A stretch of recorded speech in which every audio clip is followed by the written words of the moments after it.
cuando acabe su paso por el poder. ¿Ustedes creen que se esté gestando de alguna manera, digamos, el escenario, se esté buscando un escenario para un eventual cierre del Parlamento, no por una vía constitucional?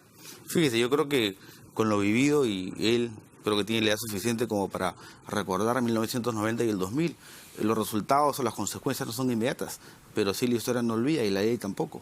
O sea que él creo debería pensarlo 2 veces en tomar una medida tan radical como esa. Él tiene que entender que finalmente el pueblo también tiene que ser responsable de sus decisiones. ¿Pero creen que esté pensando en eso, francamente? Yo no sé, porque a veces uno cuando llega al poder, bueno, le hemos tenido, creo yo, estadistas que llegan, y más que una opinión de un estadista, son las opiniones de sus asesores. Yo no sé quién hoy en día le habla al presidente en el oído, si será 1 o 2 personas, pero finalmente lo pueden encaminar a esa medida. Claro, ellos no van a ser los responsables, va a ser el señor Martín Vizcarra de acá a unos años. Claro. Mira, hace un ratito conversábamos con Edmundo, yo le comentaba una anécdota respecto a Valentín Paniagua, de cómo un grupo de personas con conocimiento de la política y también de muy buena intención, querían que él se quedara 3 años. Otros decían 1 año y medio, en lugar del corto tiempo que estuvo al frente de la presidencia de la República, para que generara las condiciones para la reforma constitucional que se reclamaba. Y Valentín, ¿qué dijo? No, yo me ciño al orden constitucional. Teniendo el poder, teniendo la legitimidad, teniendo el Parlamento, teniendo la calle, o sea, teniendo todo, Valentín dijo no. Ese es un estadista.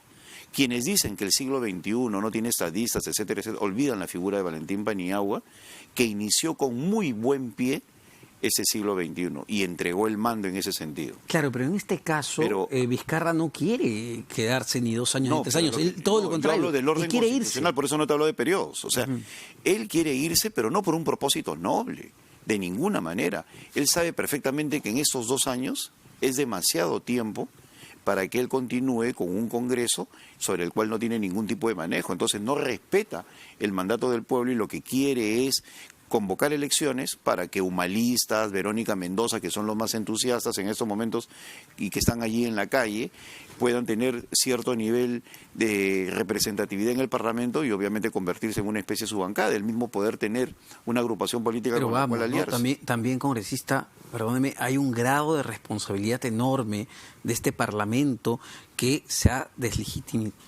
digamos, ha perdido legitimidad frente a la población. De la mayoría parlamentaria, de la mayoría parlamentaria, Congreso, ¿no? Pero lamentablemente para la gente es el Parlamento. Claro que hay congresistas excelentes que hacen un trabajo y que tratan de poner puntos sobre la agenda muy importantes. Lamentablemente la percepción de la gente es el Parlamento.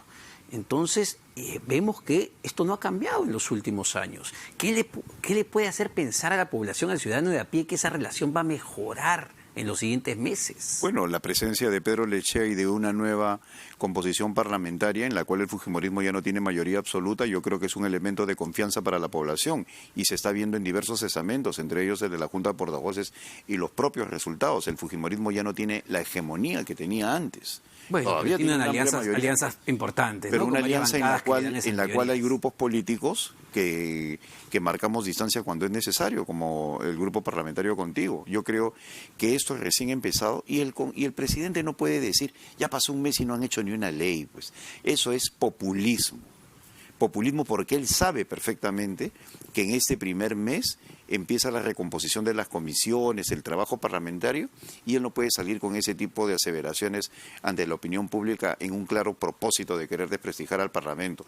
Yo lamento mucho que Martín Vizcarra sí se haya dejado arrastrar por un grupo de asesores que está generando un clima de inconvivencia y ha paralizado la economía y está generando en estos momentos una serie de desazones como consecuencia de su discurso completamente agresivo contra el Parlamento. Ahora, uno podría decir también que desde el Parlamento se estaría buscando incluso la vacancia del presidente de la República. Ya algunos congresistas han, digamos, enarbolado esta bandera y cuando vemos que la Comisión de Fiscalización inicia una serie de procesos de investigación, que está en su derecho, claro que sí, lo que se cuestiona es el momento, ¿no? El tiempo en el que se aprueban estos procesos.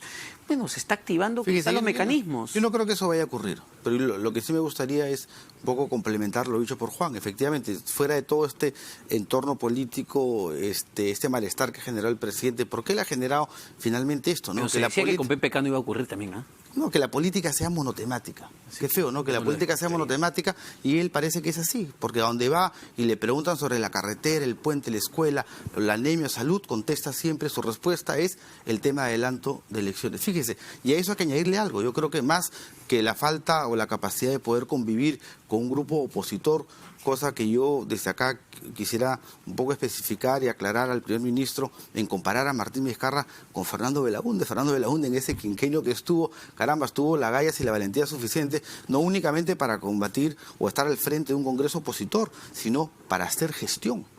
Ahí se gestaron los grandes cambios que hoy en día estamos viviendo, ¿no? El tema de la integración vial, el tema energético, el tema de la ampliación de la frontera agrícola, los grandes cambios en viviendas, las grandes residencias, las hizo Belaúnde. Entonces, ¿pero qué es lo que pasa? Este gobierno tiene miedo a eso, pero también, ¿sabes lo que tiene miedo?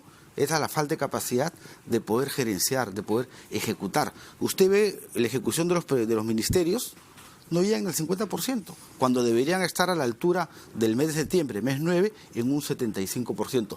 Y sus aliados, los gobernadores regionales, de la misma manera. Hoy en día hemos hablado del presupuesto. Yo no sé cómo el presupuesto se ha incrementado cuando no hay un incremento del PBI. O sea, cuando no se crece lo necesario. Fíjese, Juan, en una economía familiar, si tu gasto el próximo mes va a aumentar, quiere decir que tus ingresos tienen que aumentar. Si no aumentan tus ingresos, como pasa en el país, ¿a qué recurres? O bien a los ahorros, o bien ¿a qué? A generarte préstamos. Entonces, ojo, la economía no únicamente se va a sentir porque se ha dejado de producir, sino estamos hipotecando el futuro de la economía en el país. Por ejemplo,